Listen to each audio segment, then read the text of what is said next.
Odesa.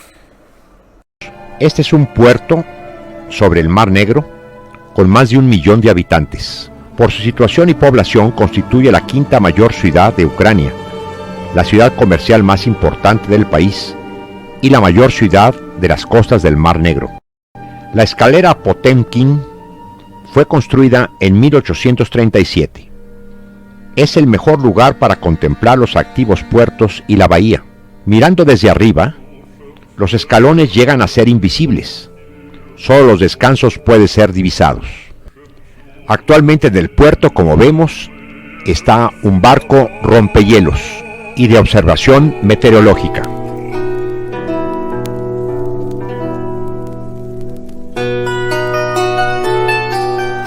Sin embargo, la escalera es conocida en todo el mundo por la secuencia de la película El acorazado Potemkin de Eisenstein, en la cual una importante cantidad de civiles, gente inocente y desarmada, en 1905 fueron supuestamente masacrados por las huestes imperiales. Sin embargo, esto fue solo en la imaginación del famoso director cinematográfico.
En la plataforma superior encontramos el monumento al famoso duque Richelieu. Él fue de origen francés, pero llegó a ser el primer alcalde de Odesa, ciudad que él amaba mucho y por la cual hizo un importante papel como gobernante de la misma. En la actualidad sigue siendo la escalera un importante atractivo turístico.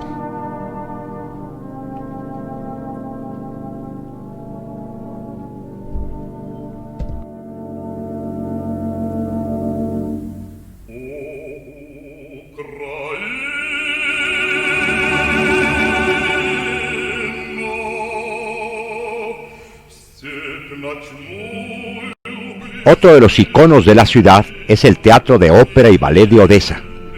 El primer teatro fue abierto en 1810 y destruido por el fuego en 1873.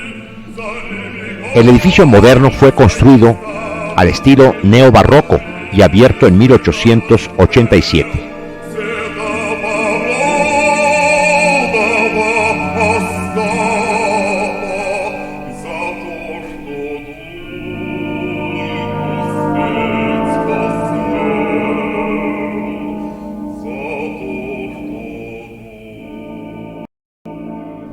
El vestíbulo es de un lujoso estilo rococó, que tiene una acústica extraordinaria, igual que la sala de conciertos. Esto permite escuchar un cuchicheo en cualquier parte del mencionado vestíbulo. La renovación más reciente del teatro fue completada en el 2007 y es considerado actualmente como uno de los teatros de ópera más importantes del mundo, donde se presentan los mejores intérpretes del arte lírico.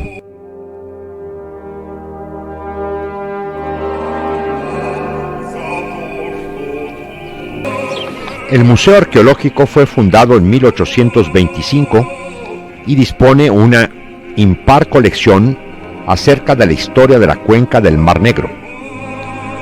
El edificio Es un monumento arquitectónico de finales del siglo XIX y frente a él se encuentra un monumento a Pushkin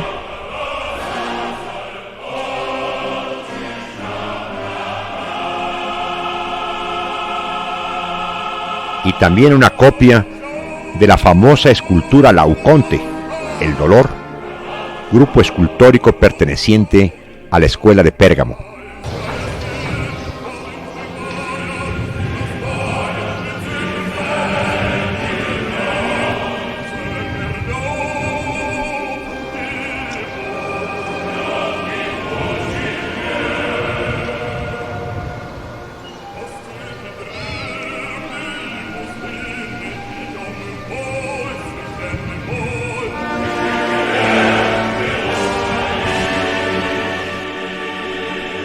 El monumento a los héroes del acorazado Potemkin,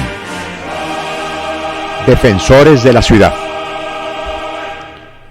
En 1871, así lucía Odesa.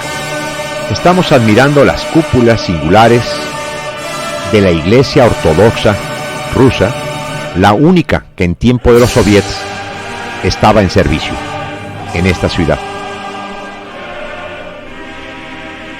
Y aquí en esta plaza encontramos el monumento a Lenin. Ahora, el monumento al soldado desconocido. Y como es costumbre, los alumnos de 9º grado le hacen sus honores.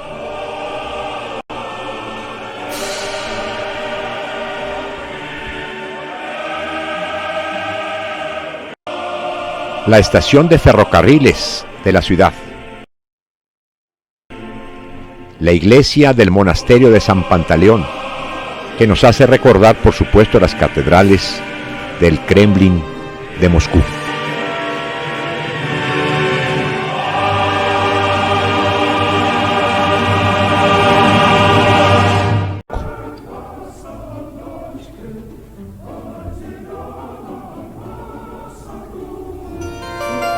El mall de Odesa tiene un extraordinario estilo barroco.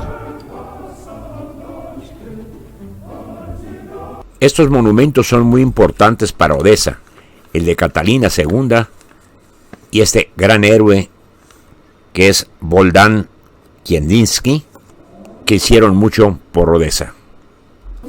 La playa más famosa de la ciudad es la Arcadia, que como las que vamos a ver en Yalta, son de guijarros, parecidas a las de la Ribera Francesa. Bueno, al paso de los años, así lucía Odesa en el 2020.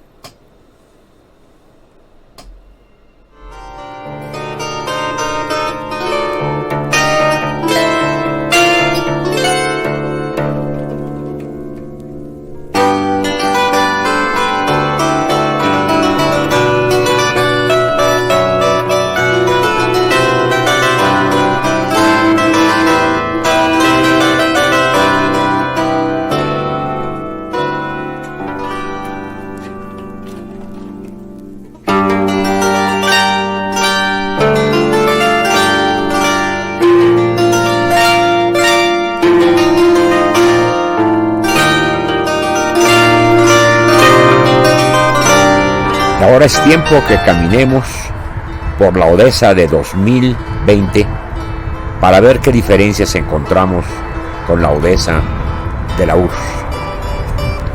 Aquí la escalinata de Potemkin.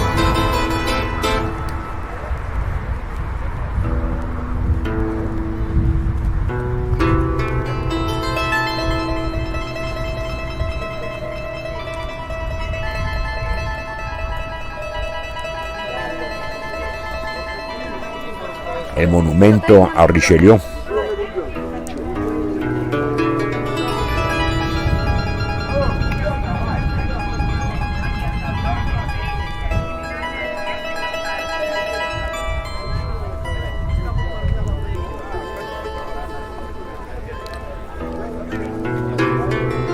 El puerto moderno de Odesa.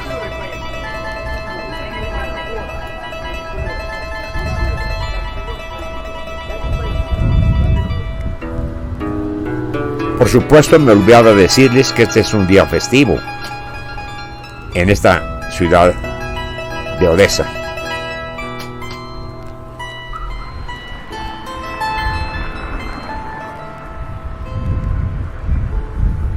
El monumento a Catalina II.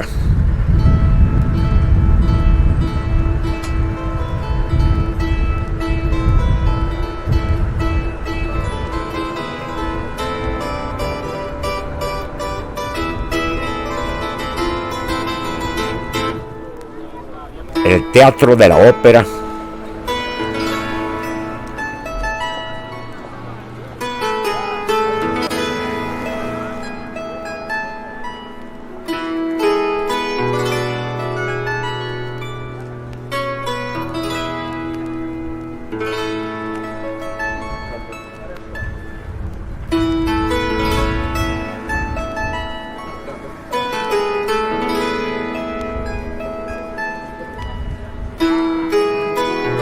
Frente a este museo vamos a extrañar la figura extraordinaria de Laoconte, la figura de Pérgamo que se encontraba en el exterior. Probablemente ya esté en el interior del mismo.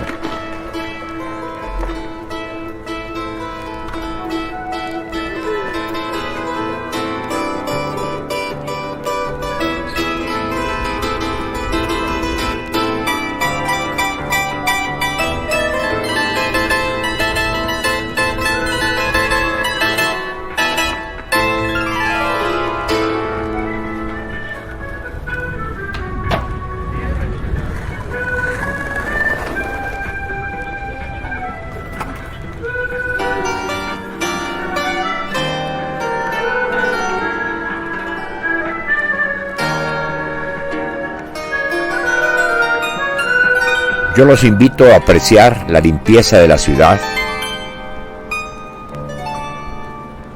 lo cuidado de sus fachadas, de edificios y casas, y sobre todo, la ausencia de grafiti.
Yalta, en la costa meridional de Crimea, es una antigua ciudad portuaria. Todos los días en su puerto anclan buques soviéticos y extranjeros, tanto de las líneas regulares como los que efectúan cruceros por los puertos soviéticos del Mar Negro. Esta vista la estoy obteniendo desde el balcón de mi hotel, el Hotel Yalta, donde podemos apreciar las playas y al fondo la ciudad portuaria.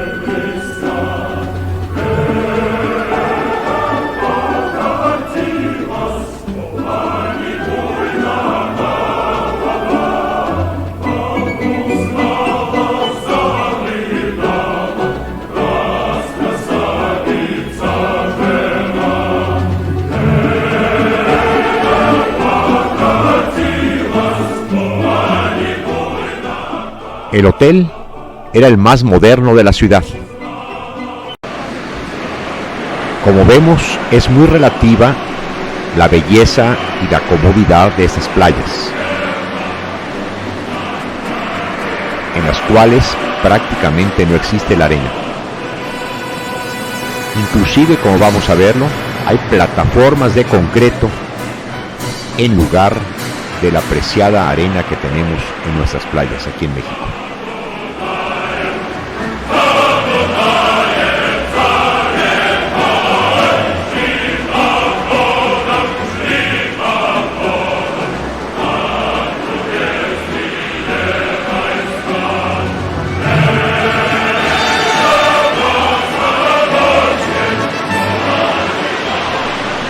Desde la colina donde está el hotel hasta la playa hay un túnel y un elevador para bajar a la misma.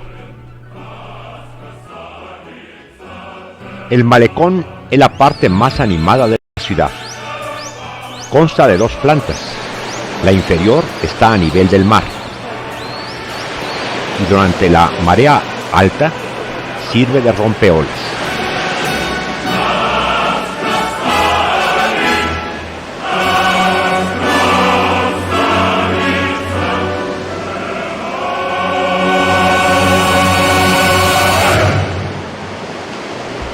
La parte superior de la plataforma es muy popular, como vemos. Parece que toda la ciudad saliera en las tardes a caminar por ella. Aquí se encuentran restaurantes, cafeterías, salones de té, bares, comercios. La iglesia ortodoxa rusa es del estilo precisamente clásico. Es la única que se encuentra en la ciudad de esta arquitectura.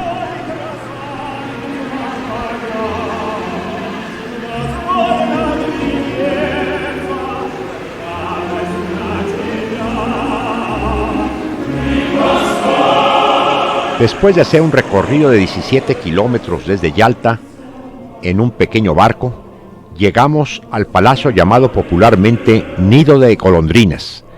Fue construido por el conde Vorontsov, terrateniente ruso, en 1820 a 40. Tiene una amalgama de estilos. Después de la revolución de 1917 se convirtió en museo y posteriormente en restaurante.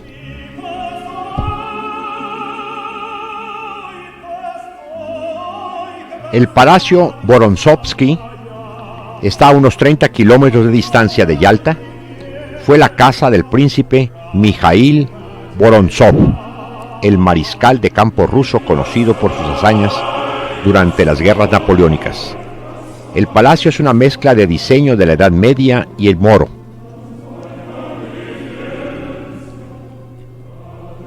En la actualidad es museo.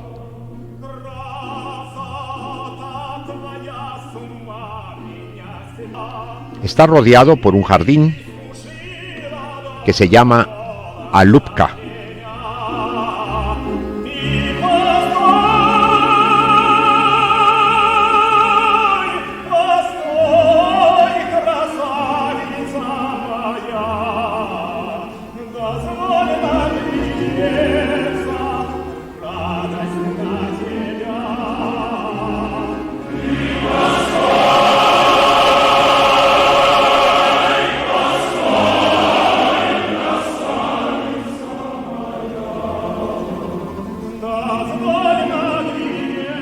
Estamos admirando la fachada, que tiene una arquitectura que hace recordar las madrazas de Samarcanda, con leones, uno dormido, otro despierto.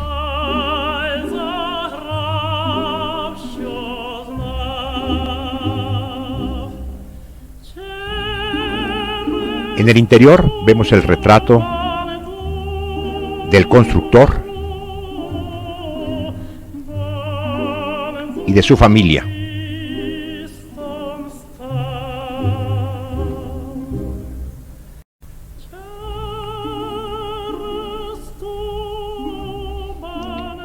El comedor, de estilo gótico,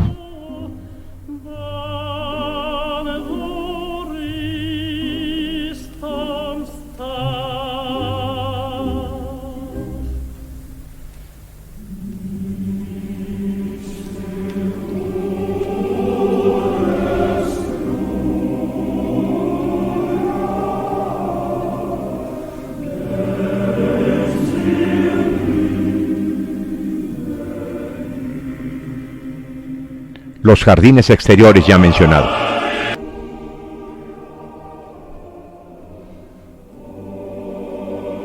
Pero Yalta es conocida en Occidente más que todo por el Palacio Livadia, que fue la residencia del último zar para las vacaciones. Este palacio fue anfitrión de Stalin, Churchill y Roosevelt en la conferencia de Yalta en 1945, en el que se tenía previsto la división de Europa en el final de la Segunda Guerra Mundial.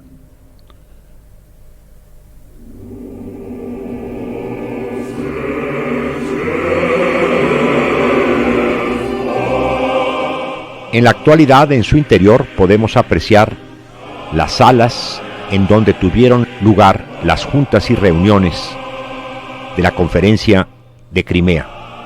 Aquí la famosa fotografía con Churchill, Roosevelt y Stalin. Y las mencionadas salas.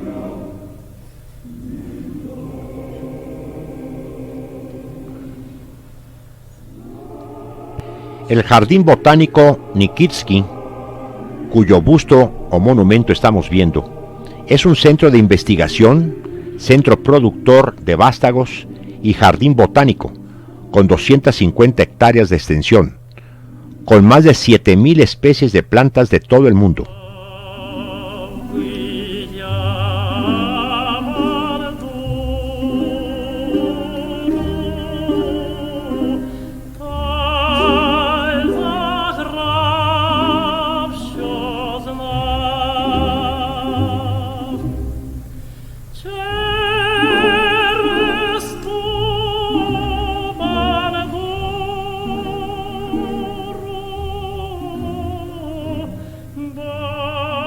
Dentro de esa variedad encontramos también plantas de México, como los cactus y nopales que vemos allí.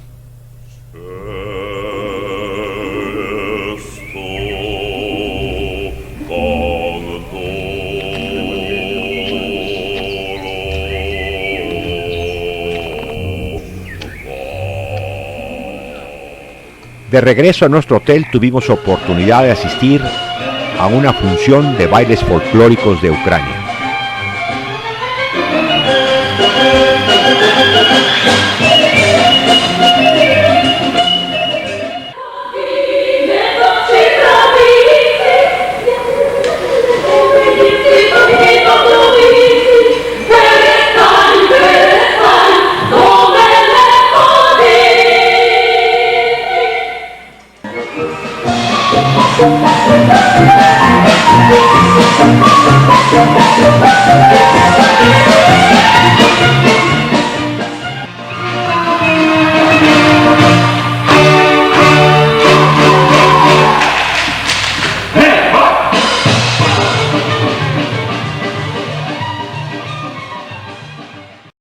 Kiev, la capital de Ucrania,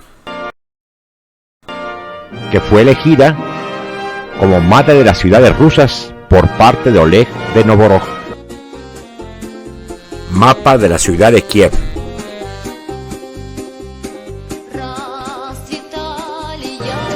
La Catedral de San Vladimiro, 1896, mezcla de elementos de estilo romano, pseudo-bizantino y pseudo-ruso.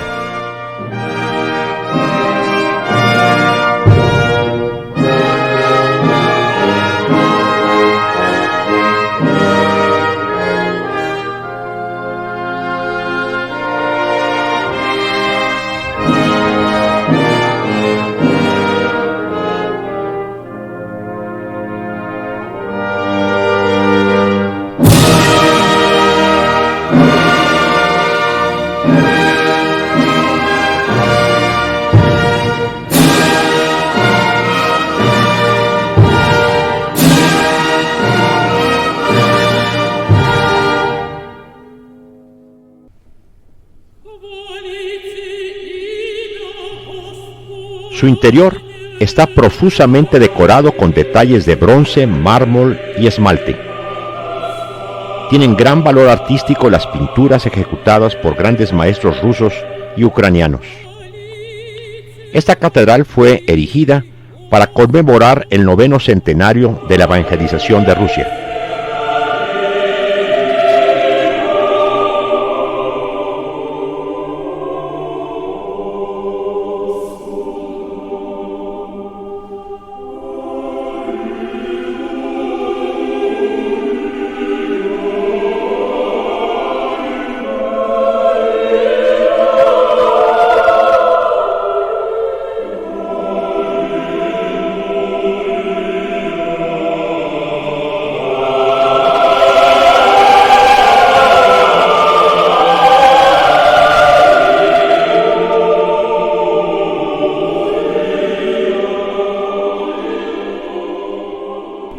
La ciudad de Kiev fue construida a ambos lados del río Dnieper, que ahora vemos detrás de las cúpulas doradas del monasterio de San Miguel.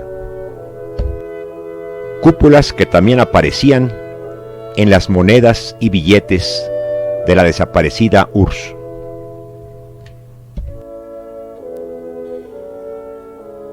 El monumento más conocido de la ciudad es a Bogdan Khmelnytsky, cosaco, padre de la nación ucraniana, y está en una plaza frente a la Catedral de Santa Sofía, que es una verdadera joya erigida en 1037, en la época de esplendor de la Rus de Kiev. A lo largo de los siglos, la catedral sufrió más de una reforma. Se le añadió algunos detalles, pero por milagro el interior conserva su aspecto primigenio desde el siglo XI. La entrada principal está situada en el cuerpo inferior del campanario, que es del siglo XVIII, y este mide 76 metros de alto. Aquí también se encuentra el Palacio del Metropolita, el edificio del seminario y otros varios monumentos arquitectónicos.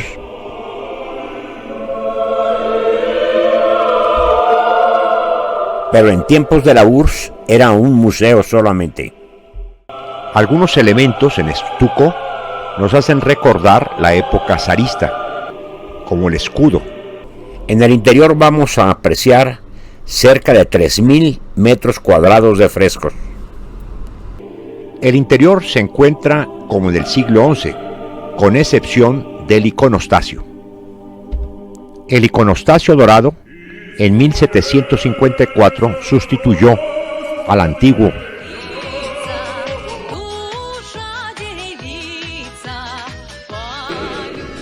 Los maravillosos frescos del siglo XI reproducen escenas de la vida de los habitantes de la ciudad y también escenas bíblicas o evangélicas. El monasterio ortodoxo de las cuevas de Kiev, o Pechersk Lavra, data de 1051, es el monasterio más antiguo de Ucrania y es uno de los lugares santos de la religión ortodoxa oriental. En 1990 fue declarado Patrimonio de la Humanidad por la UNESCO, junto con la Catedral de Santa Sofía.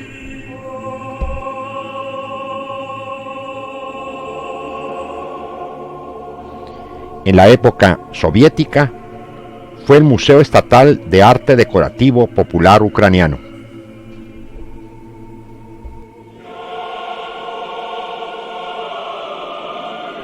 Esta campana data de la época zarista.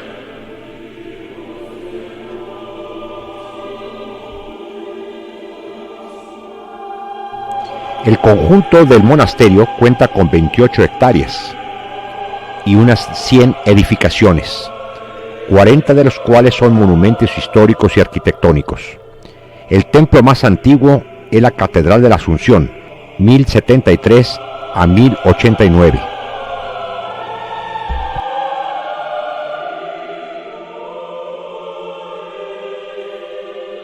Es notable el grado de conservación de los frescos exteriores.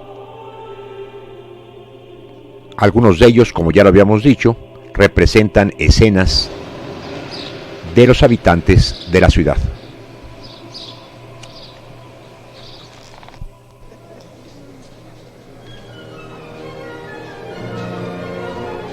Y también existen frescos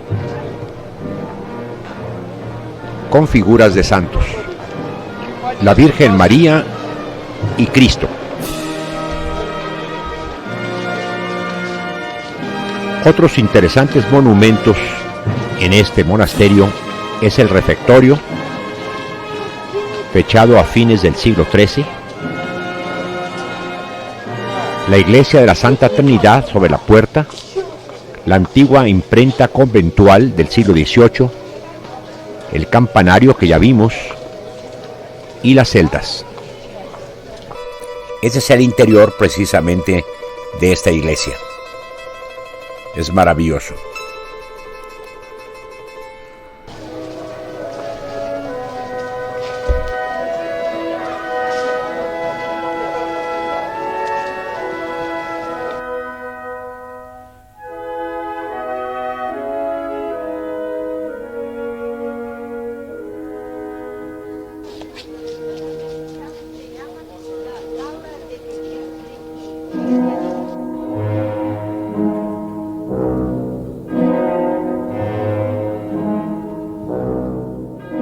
La Catedral de la Asunción fue bárbaramente destruida por los hitlerianos durante la ocupación de Kiev.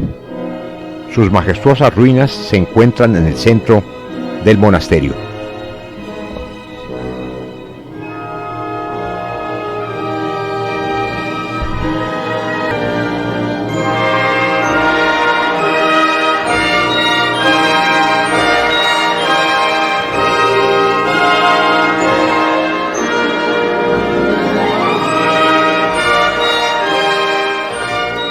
Desde la colina donde está situado el monasterio podemos ver alguna escena del río Dnieper y uno de los puentes sobre el mismo.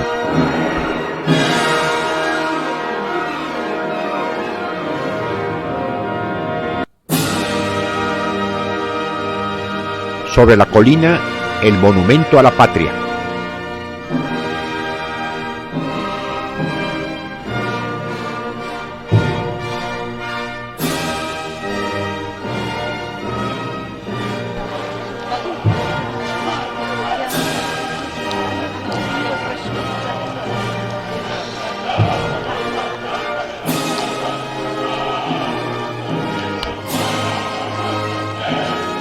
Y llegamos a la Plaza de la Hermandad de los Pueblos. Este monumento está coronado por un gran arco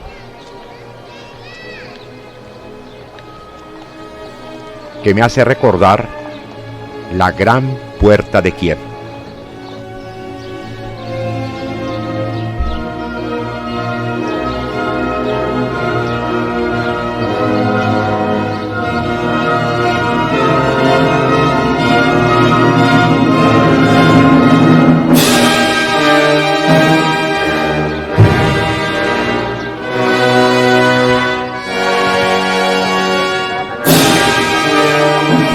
Nuevamente desde esta colina tenemos una magnífica vista del río Dnieper, las playas en la orilla del mismo y las embarcaciones que lo surcan.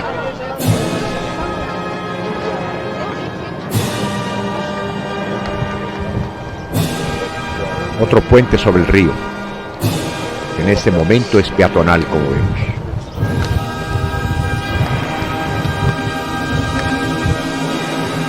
La iglesia de San Andrés es la iglesia barroca más grande de Kiev.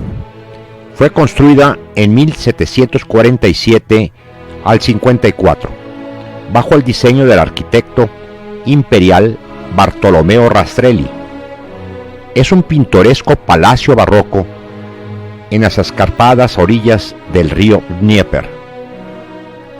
El palacio es la residencia oficial ceremonial del presidente actual de Ucrania, adyacente al edificio o Parlamento de Ucrania.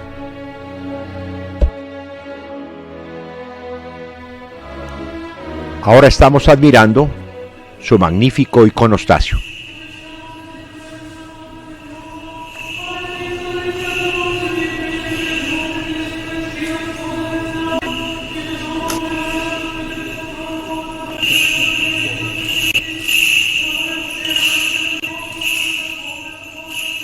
Y una ceremonia ortodoxa que se está efectuando precisamente en la iglesia mencionada.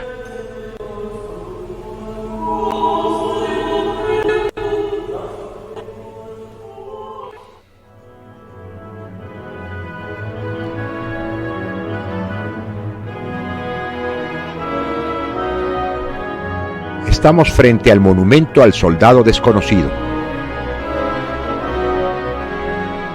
donde todos los días se efectúan ceremonias en honor al mencionado soldado.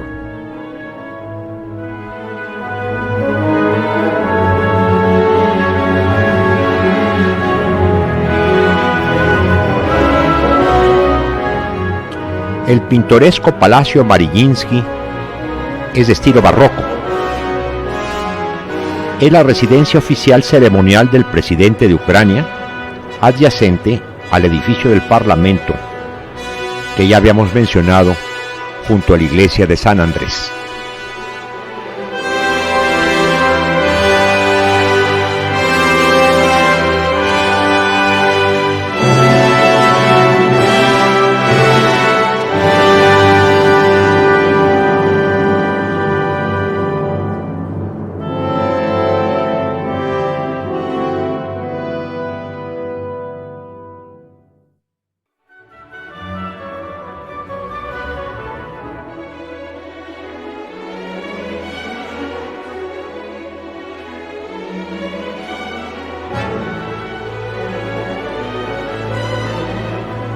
La Plaza Lenin, cuyo monumento estamos viendo, ha sido cambiado su nombre por el de la Independencia, y en el lugar del monumento a Lenin se ha construido una columna con el ángel de la Independencia en la parte superior.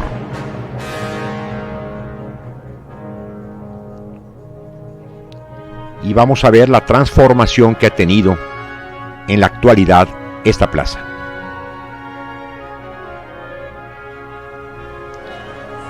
Esta es actualmente la Plaza de la Independencia.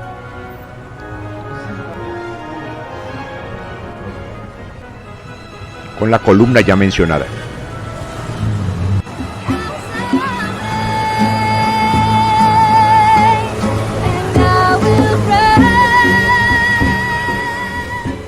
Hay un gran movimiento, como vemos, en el centro de la ciudad.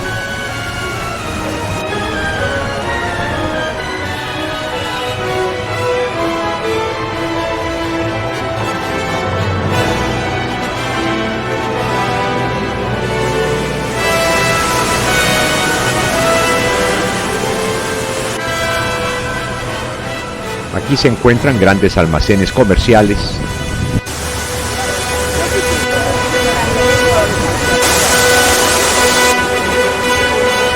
y también museos.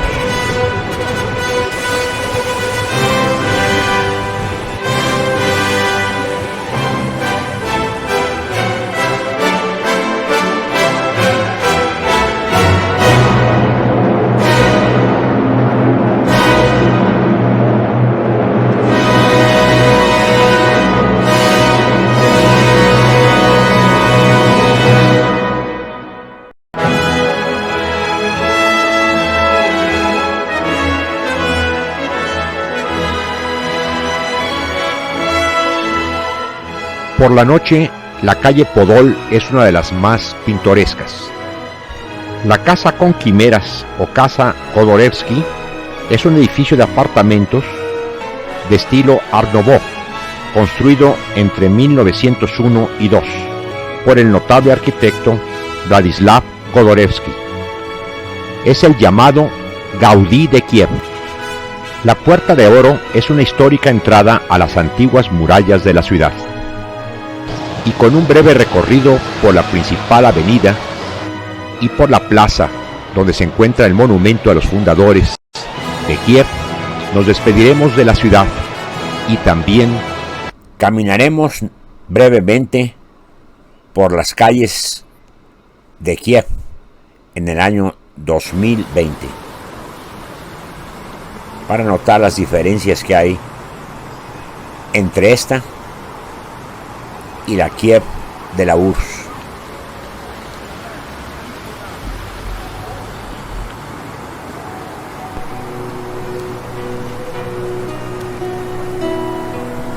Aunque creo que es temporal, aquí está una réplica de esa silla de la Guerra de los Tronos. Y vamos a ver otros monumentos más que se encuentran en esta plaza.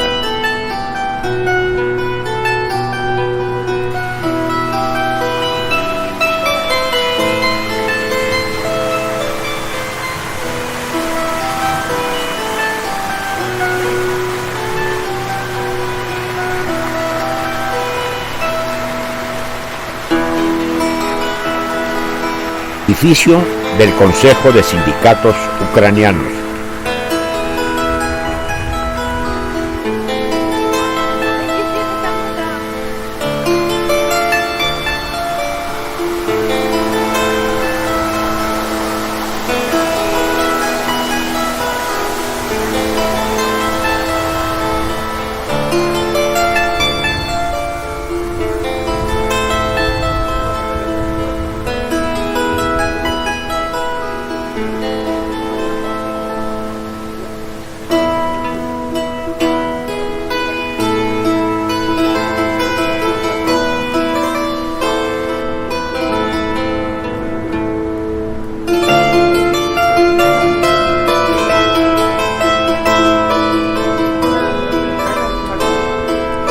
Aquí es importante notar, como en otras ciudades de Europa, que las banquetas son también para los ciclistas.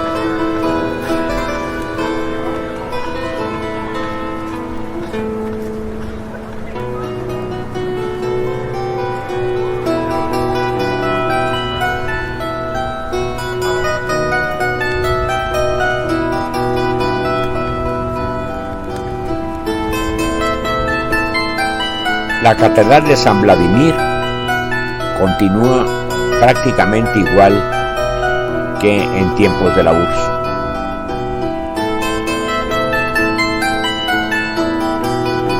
Aunque su interior ha sido modificado ya como una catedral ortodoxa.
El teatro de ópera Taras Smolensko lo encuentro realmente muy descuidado.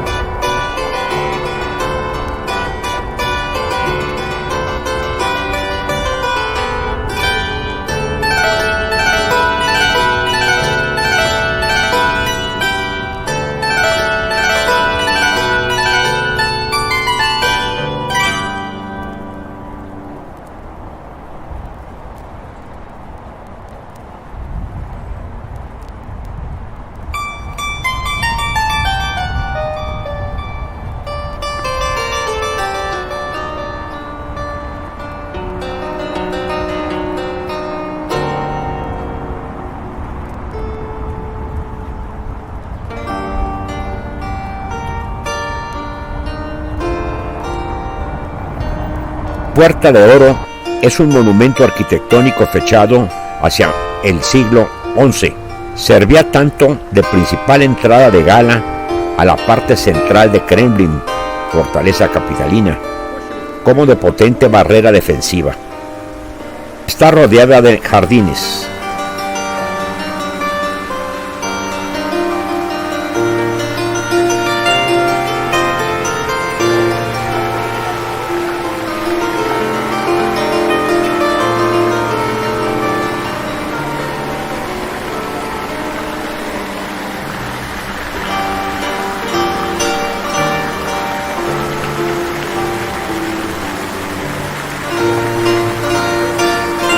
Mide 7.5 metros de ancho, 12 metros de alto bajo el arco y cerca de 25 metros de largo.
La Catedral de Santa Sofía nuevamente es una catedral ortodoxa, ya no es un museo.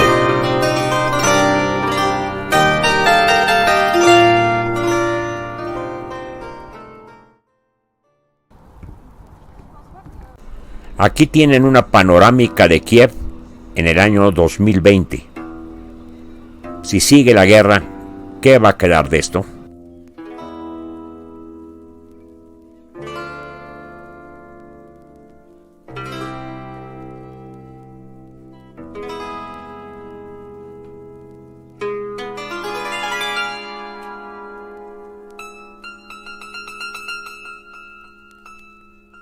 La Catedral de Santa Sofía, la joya más preciada de Kiev.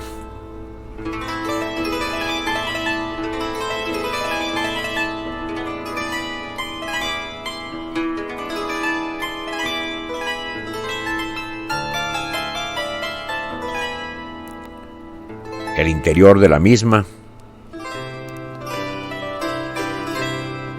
el nuevo iconostasio,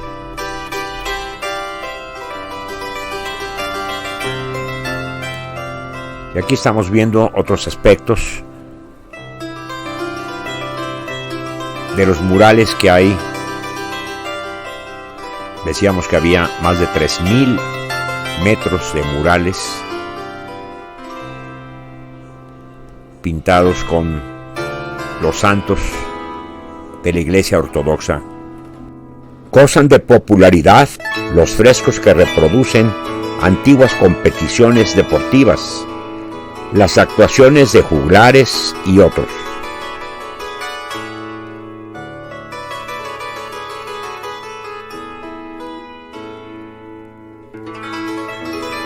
Los frescos son medievales y la estufa con azulejos decorados son del área metropolitana.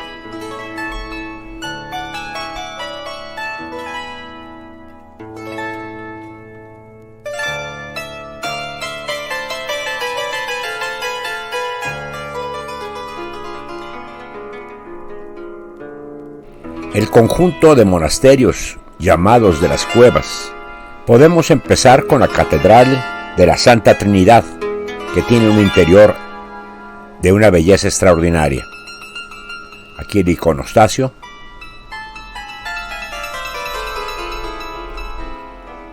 Su bóveda es el conjunto de iglesias y monasterios de las cuevas. La Catedral de la Ascensión también tiene un magnífico interior. El bello monasterio de San Miguel con sus cúpulas doradas, el iconostasio del mismo. Estamos asistiendo a una ceremonia religiosa.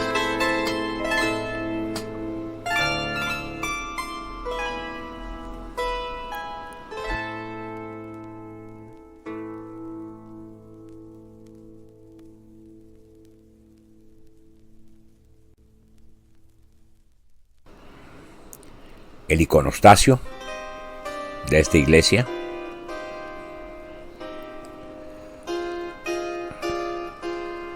Esta es la entrada propiamente dicha al monasterio, iglesia de las Cuevas. Aquí su vestíbulo. Y así entramos a la cueva 1, 2, etc., en donde se ven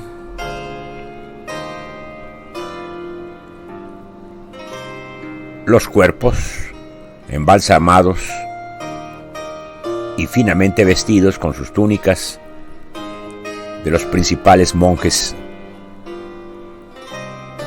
de la antigüedad.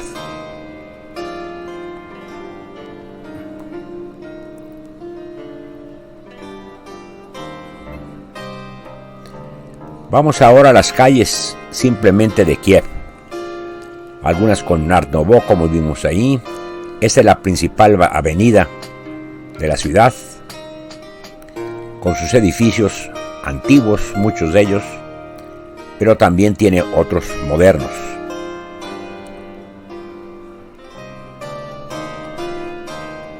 Una calle peatonal,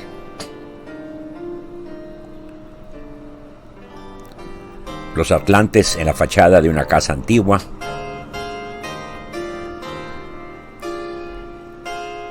otra casa antigua de Kiev,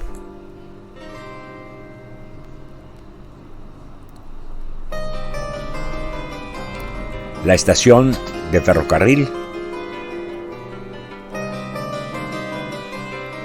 el Teatro de la Filarmónica,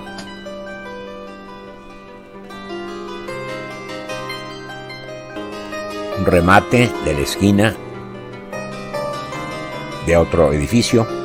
Este es un pequeño centro comercial con un decorado barroco a su entrada.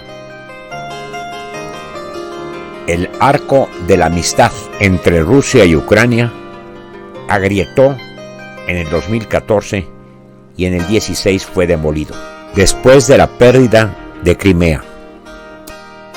El monumento con la flama eterna y también este con llama continua que conmemoran la Segunda Guerra Mundial. Y aquí los héroes de esa guerra. La Rueda de la Fortuna.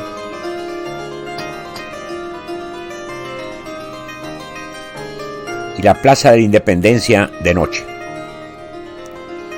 Con lo que terminaríamos nuestro programa. Desgraciadamente, a finales de febrero, principios de marzo del 2022, se inició la guerra de Rusia contra Ucrania. Más que todo, invasión de Rusia a Ucrania. Quizá la destrucción de la ciudad de Mariupol ha sido la más terrible. Aquí un proyectil destruye la antena de Kiev.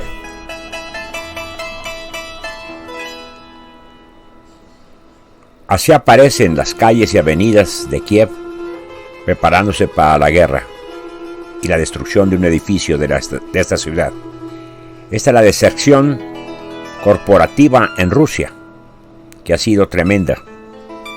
Unas declaraciones que llaman la atención de Boris Johnson, el primer ministro británico, quien para justificar el por qué no hay negociaciones ahora entre Ucrania y Rusia, Ucrania se opone y lo que él dice es que nadie negocia con un cocodrilo cuando ya te ha comido la mitad de la pierna.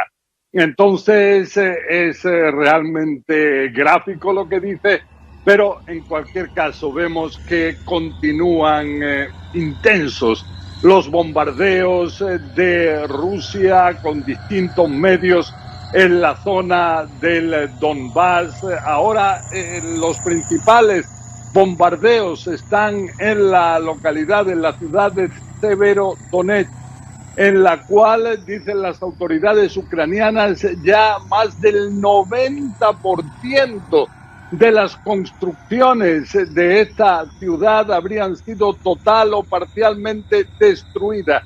Eso sí, lo que dicen las autoridades ucranianas es que no son ciertas las informaciones de que la ciudad ya estaría sitiada por todos lados, y dicen que la presencia rusa está en 2/3 del perímetro de Severodonetsk. Vemos en Kharkiv, esta segunda ciudad más importante de Ucrania, donde en uno de los bombardeos 9 civiles perdieron la vida, entre ellos un padre y su bebé de 5 meses. Los dos fallecieron. La madre del bebé se encuentra en estado crítico. Una situación que es calificada por el propio presidente ucraniano Volodymyr Zelensky como de genocidio. Él dice que el objetivo ruso es simplemente deshabitar toda la región todo el Donbass ucraniano. Y todo esto está ahora apoyado de alguna forma por más de 30 expertos centrales de la comunidad internacional que, después de analizar lo que ocurre en Ucrania, dicen que se está incitando de manera muy grave a un genocidio inmediato. Dicen que las expulsiones masivas de personas lo indican, también los asesinatos masivos, también la deshumanización que se hace en Rusia a lo que ocurre en Ucrania, a la realidad ucraniana. Todo esto indica, según estos expertos, que realmente se va hacia un genocidio. Y tenemos también informes de inteligencia de Occidente, según los cuales habría campos de filtración de ucranianos que habrían sido levantados por Rusia en el Donbass, donde permanecerían los ucranianos de esta región durante 2-3 semanas antes de ser a veces enviados al interior de Rusia. Se habla, dicen, de cientos de miles de personas en el Donbass que sufrirían quizás parte de ellas torturas cuando se encuentran en estos campos de filtración.